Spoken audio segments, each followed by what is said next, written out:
Recently, I did an interview with Ed at RandomRomainia. Go look his channel up on YouTube. It's really good. He discusses everything about Romania, good and bad, kind of like what I do here for Chile Expat Family. Hope you enjoy the interview. Hi, I'm Jim Dorchak. I can be contacted in Telegram, &JimDorchak. I'm from South Carolina, United States. I've lived in Chile for the past 11 years.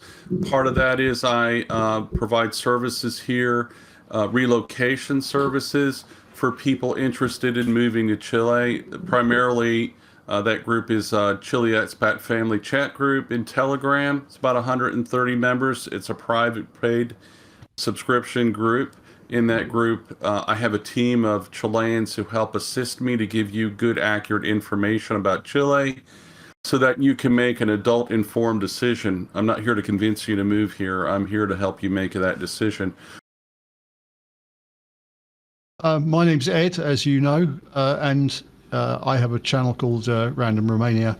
And basically, I talk about Romania from my perspective, as I've lived here for 23 years, and lots been going on in the world last few years, and we've been talking about building community here. And as time has progressed and lots of people have contacted me from my channel, I've started realizing that many of those people are comparing Romania with other places, and I thought it would be interesting to start making videos about Romania versus other locations.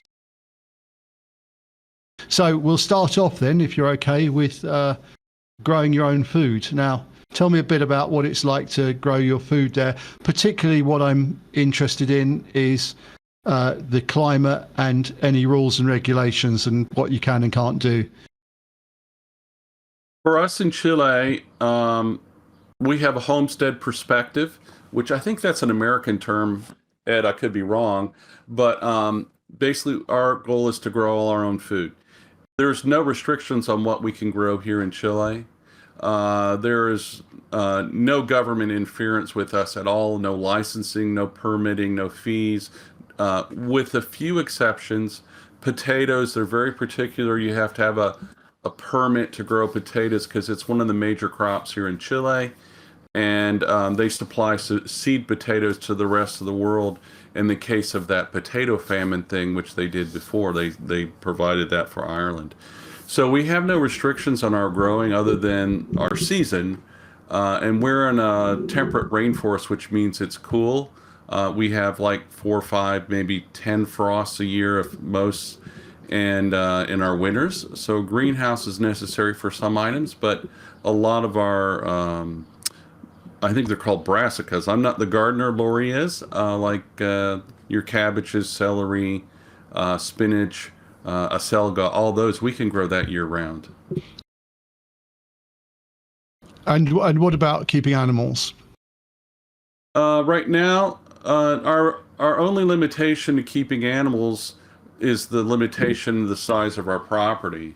I don't do dairy because I think that's too painful. I don't want to endure that, and I don't want to put that on my family either. But I do have beef cattle. 2, we always go buy 2, and one's getting ready to jump in the freezer anytime. We have right now we have about 10 pigs. We have, and we're upping our pig production. We are expanding that. We have laying hens, and we raise 120 broilers a year. So laying hens, geese, ducks, rabbits, do a lot of meat, rabbits, and sheep. Sheep are dual purpose. They cut the grass, which is great, and they taste yummy. We have about 10 sheep. There's no real rules and regulations, or you don't have inspections or anything like that. You could just, behave responsibly, and you don't have any problems. Our local government, I want to say municipality for lack of a better term, but it's more detailed than that. A government program will actually come out to our farm and help us with our animal husbandry, making sure that they're disease free and that the flies aren't eating them up, and they don't have worms and everything. That even is a rabies shot for our dogs and our cats. The last time the guy was here, he helped me castrate some of my piglets, my male pigs. which I do myself, and I do for my cattle and my sheep too. But he offered, the government's paying him. I'm not going to say no. So Yeah. But generally they were supportive and pro oh yeah, oh yeah, farming. Yeah. yeah. Okay. I mean, I it's something I want to get into, but not something I'm doing at the moment. So on this particular subject, I think I'm going to let people comment on the video, because I'm curious to have anybody who's watching this, curious to have Romanians come back and explain to me how it is doing this kind of farming here, because it's something I very much want to get into. No doubt I'll come and speak to you about it, because I recently, as anybody who's seen some of my early videos will realize, I've lost a lot of weight since I started making videos, and that's because I've gone on this kind of mainly meat and protein diet, and the weight's just fallen off. So I've become very conscious that, like, I really want to grow my own meat. I'm disappointed with what I can buy in the supermarkets. I think there's a lot of people out there that this is very important to. So food and meat production, growing my own food, is something I very much want to get into in the future and covering on my channel. So that's interesting. Right, next subject. Well, sorry, go on. I would invite you to come visit me if you would like, and I will teach you how to process animals if you don't know. Because when I was 14, I'm almost 62, I worked in a slaughtering house for 8 years. It was totally illegal, but I made a lot of money, and I learned how to process animals cleanly, humanely, and properly. Yeah, very, very interesting stuff. I certainly, one of the things I want to do more of in the future is traveling. So we've been trying to set up this community here, and as time has passed, and I've started meeting people that have contacted me through my channel, I've started thinking a bit differently about the whole community idea, and realizing that actually I'm going to do something a little bit different, and start focusing more on my video content and making this kind of content, because the whole idea of setting up a community, it's a very nice idea, but when you start speaking to lots of different people, you realize everybody has a different idea of what this thing should be and how to do it. And actually, it's more about where you can make your home, and that's about much more than a physical place. And so this is where we're going to take the content on the channel, and but we'll talk more about that later.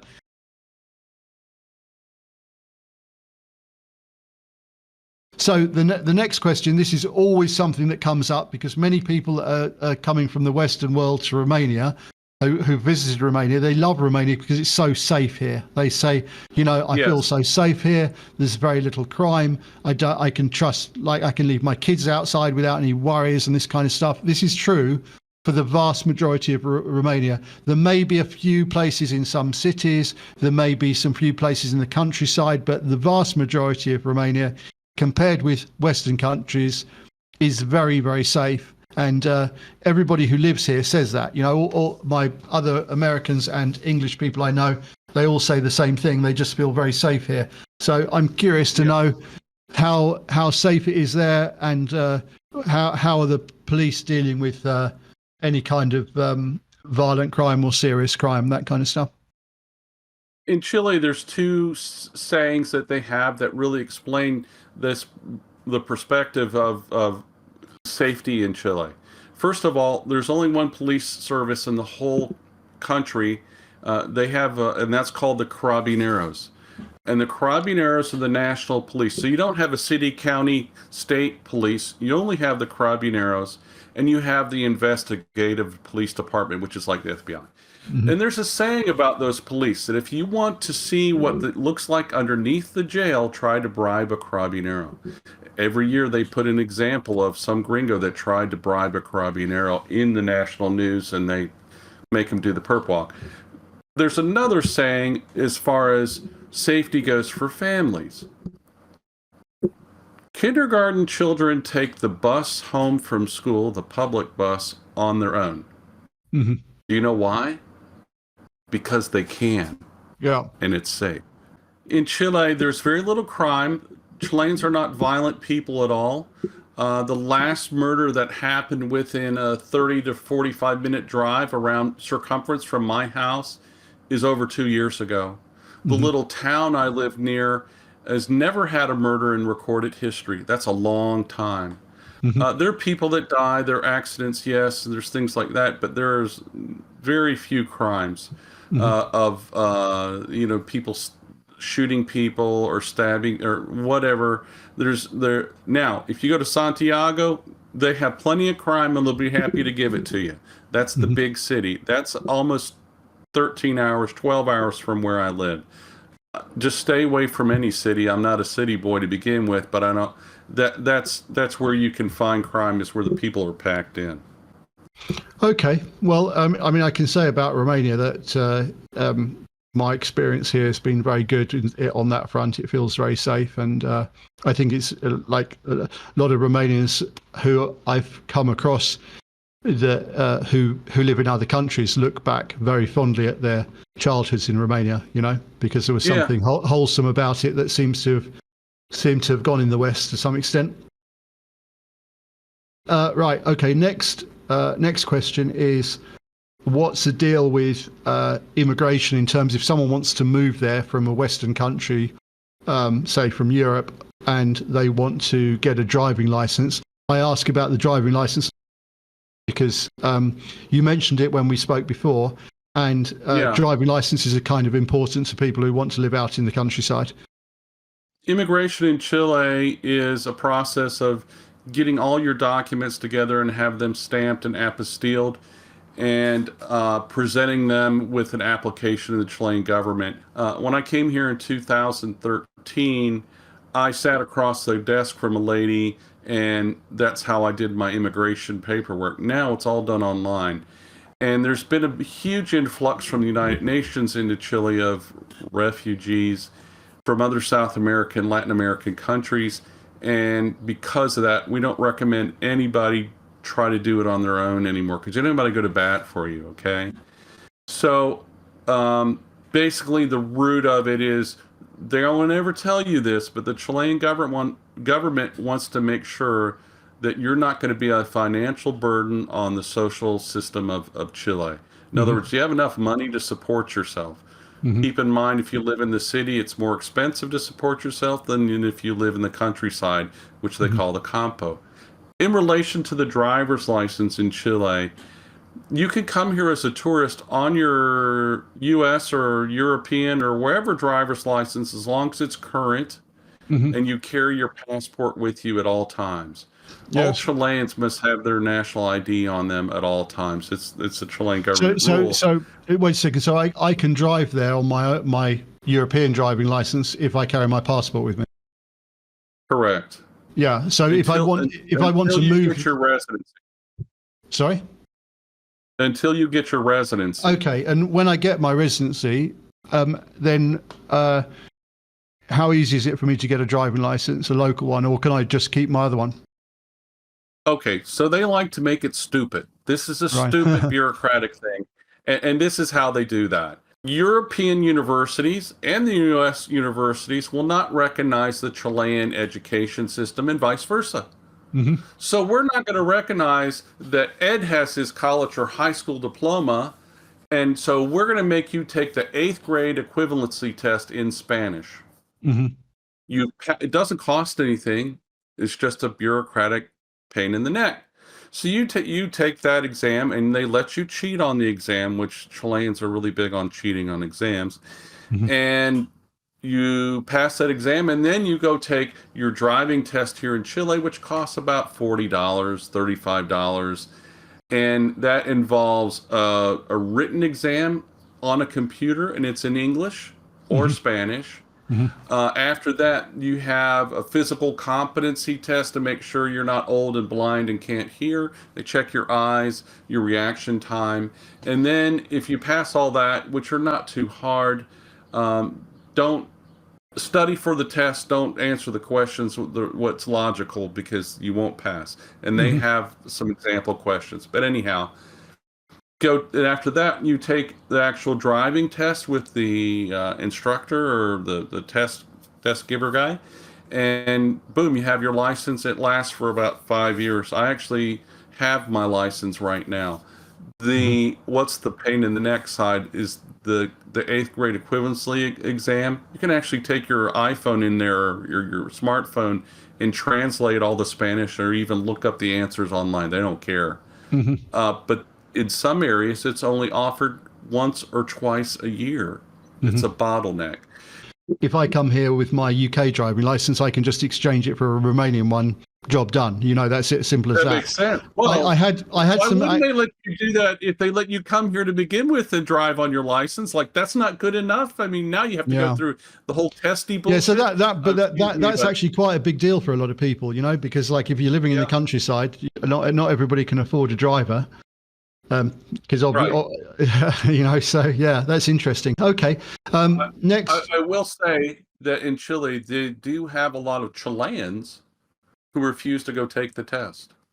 And because of that, in Chile, when you drive, you will see the carabineros, and they'll have a white gauntlet glove that comes through the elbow, like they're a rough rider, pulling people over every third car, and they're checking to make sure you're not drunk, your taxes have been paid on your car, and the uninsured motorist you have on your car is there, and your car is technically sound, if the brakes work, and that your driver's license is current, because they drive illegally all the time. Well, yeah, I've got to say that sounds like a win for Romania then, because it's very easy to get a driving license here if you've got you just convert it from wherever you come from.